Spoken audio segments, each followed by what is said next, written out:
नमस्ते, आप सभी का स्वागत है मेरे चैनल में चिराग एस्ट्रोलॉजी। और हम बात कर रहे हैं अगस्त 2025 कैसा रहेगा सिंह राशि और लग्न के लिए, लियो मून साइन एंड असेंडेंट के लिए। अगस्त 2025 अगस्त 2025 कैसा रहेगा। देखिए, आपका 31 अगस्त को ट्रांजिट करके सारे प्लैनेट्स जहाँ आके बैठे हैं, हम उसको पहले समझ लेते हैं ताकि वो पूरे महीने में आपको क्या फल दे के यहाँ पर पहुँचे हैं उसकी हम बात करेंगे। तो अगस्त में देखिए, सूर्य जो है वो मिड ऑफ मंथ से ट्रांजिट करके कर्क से लियो में आ गए हैं अपनी घर में, लेकिन केतु के साथ और आपके राहु के सामने और बुध के साथ है। मंगल आपका जुलाई एंड में 28 जुलाई को ट्रांजिट करके यहाँ पर आ गया है, वो यहीं पर रहेगा सेकेंड हाउस में जहाँ 6 नंबर लिखा है कन्या में, शनि के बिल्कुल सामने। और शनि मंगल का, ये जैसे राहु के सामने मंगल थे उसी तरह शनि के सामने अब मंगल है, और उसका मैंने ऑलरेडी डिटेल वीडियो आपको दे दिया है। अगर आपने नहीं देखा है तो वो देखिएगा, आपको उसमें बहुत सारी चीज़ें समझ में आएगी और लाभ होगा, और आपको लाभ होगा तो मुझे खुशी होगी। सो इसीलिए मेरा चैनल चिराग एस्ट्रोलॉजी आपको लाइक करना है, शेयर करना है, सब्सक्राइब करना है, बेल आइकन ज़रूर दबाएं ताकि आप सबको लाभ हो, और आप सबको लाभ होगा तो मुझे खुशी होगी।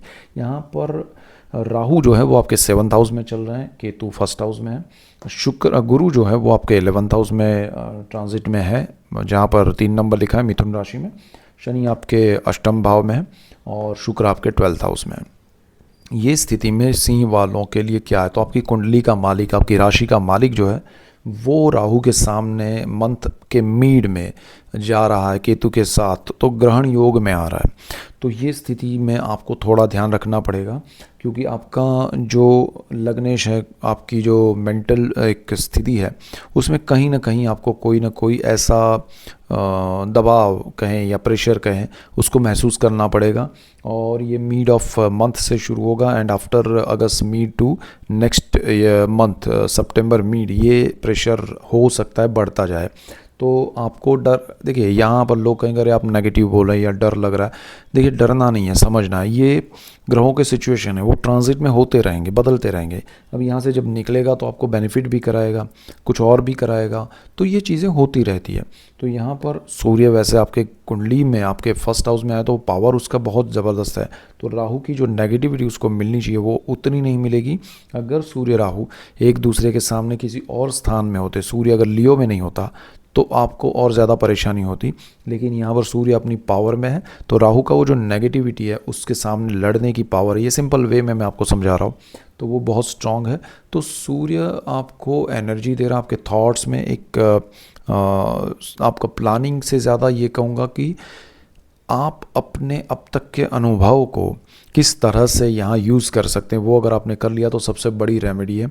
आपके जीवन में जो आपके करीबी लोग हैं उनकी राय लेके अगर आप आगे बढ़ें तो ये बहुत अच्छा समय है। आप उसमें से कोई भी स्ट्रेस में से निकलने के लिए उसका उपयोग करें और आप निकल जाएंगे। तो यहाँ स्ट्रेस आएगा लेकिन चला भी जाएगा, सो डोंट वरी। लेकिन सूर्य आपको एनर्जी दे रहा है, पावर दे रहा है, साथ ही में आपको कोई गवर्नमेंट जॉब से या गवर्नमेंट से लाभ भी दे सकता है, पुराना कोई आपका सरकारी लाभ अटका हुआ है तो वो भी मिल सकता है। तो सूर्य यहाँ उस तरह से अच्छे हैं, बुध के साथ है तो अच्छा योग कर रहे हैं बुधादित्य, लेकिन राहु के साथ कॉम्बिनेशन में बने हुए। दूसरा जो स्थान है वहाँ पर मंगल है। मंगल जो है वो अग्रेसिव प्लैनेट है, यहाँ आपका परिवार है, यहाँ आपका पूरा धन संचय सेविंग्स है।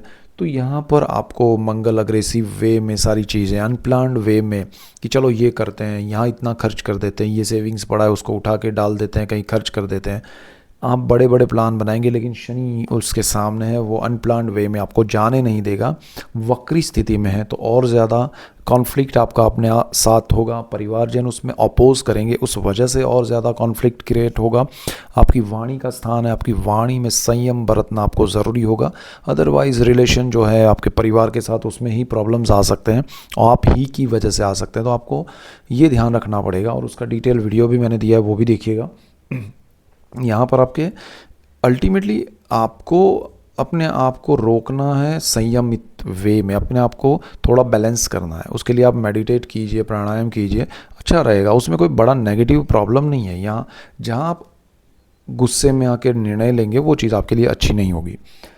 मंगल के बाद यहाँ 3rd हाउस जो है वो है आपका शुक्र का घर है और शुक्र आपके 12th हाउस में है, साहस पराक्रम का है, ब्रदर सिस्टर का है, पब्लिक रिलेशन, एचआर, मीडिया, ये सारी चीज़ें हैं। उसमें आपको शुक्र बहुत हेल्प करेगा। आपको बाहर घूमने जाना है, जा पाएंगे, आप प्रोजेक्ट के लिए बाहर जाएंगे, विदेश जा सकते हैं, तो आपके लिए समय अच्छा है। नए प्रोजेक्ट्स, आपके ब्रदर सिस्टर का सपोर्ट, वो सारी चीज़ें आपके लिए अच्छी होगी।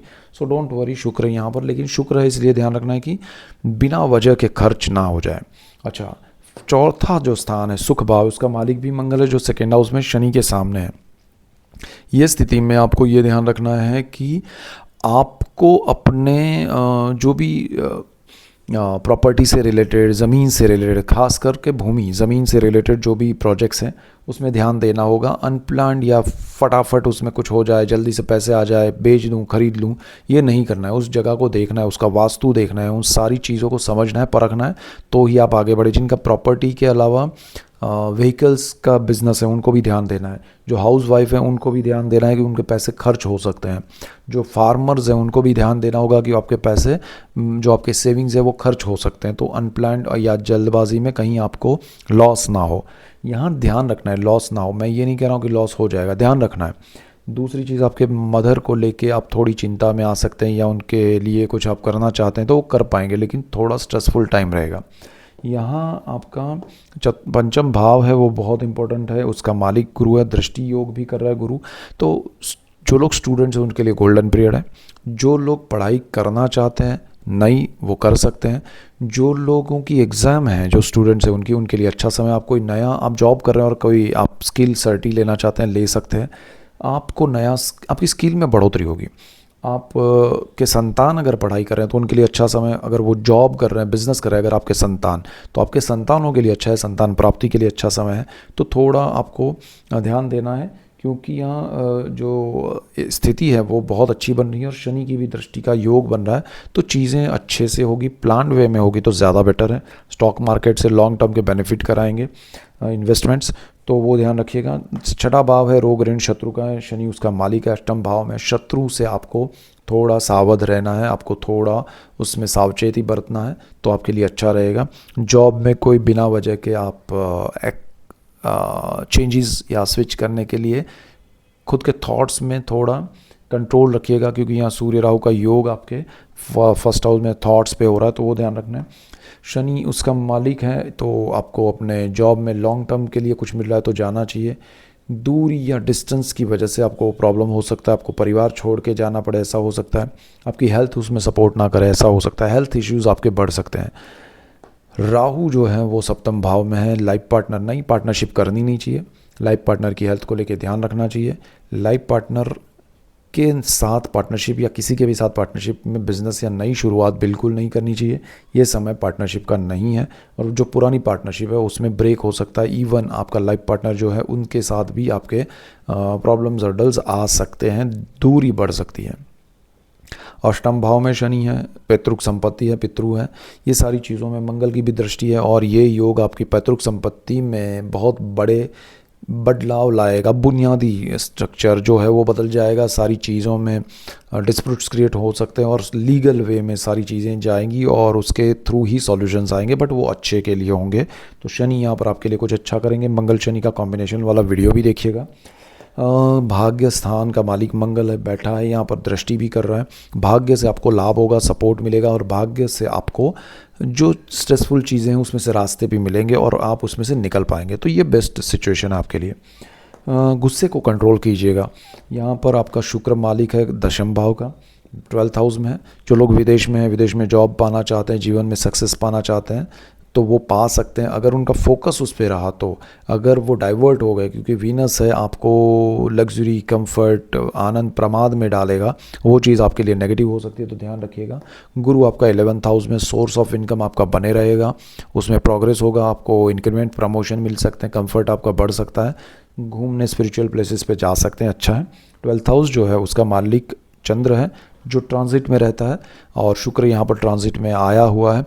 तो ये स्थिति आपके लिए मंथ मिड तक, यहाँ पर सूर्य भी रहेंगे, आपको विदेश में बहुत ज़्यादा कंफर्ट मिलेगा। सिचुएशन आपके लिए पॉजिटिव हो सकती है, लेकिन प्लानिंग के साथ चलिएगा तो आपके लिए बहुत अच्छा रहेगा।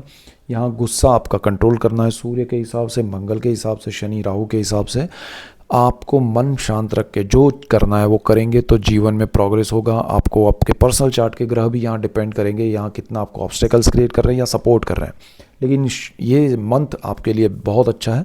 स्थितियाँ आपके लिए थोड़ी स्ट्रेसफुल लग रही है, लेकिन निकल जाएंगे तो बहुत प्रोग्रेसिव रास्ता है। एक होता है ना कि हर्डल्स है, लेकिन अगर वहाँ से निकले तो फिर वो चीज़ आपके लिए और अच्छा रास्ता दिखाती है। ये आपके लिए हो सकता है। सो ऐसे ही डिटेल वीडियोस मैं आपके लिए लेके आ रहा हूँ, इसलिए आपको मेरा चैनल चिराग एस्ट्रोलॉजी लाइक करना है, शेयर करना है, सब्सक्राइब करना है, बेल आइकन ज़रूर दबाएं ताकि आप सबको तुरंत मेरे वीडियोस मिले और लाभ हो। आपको लाभ होगा तो मुझे खुशी होगी। So that's it for today. Keep watching Chirag astrology. Thank you for watching. God bless you and goodbye. Thank you.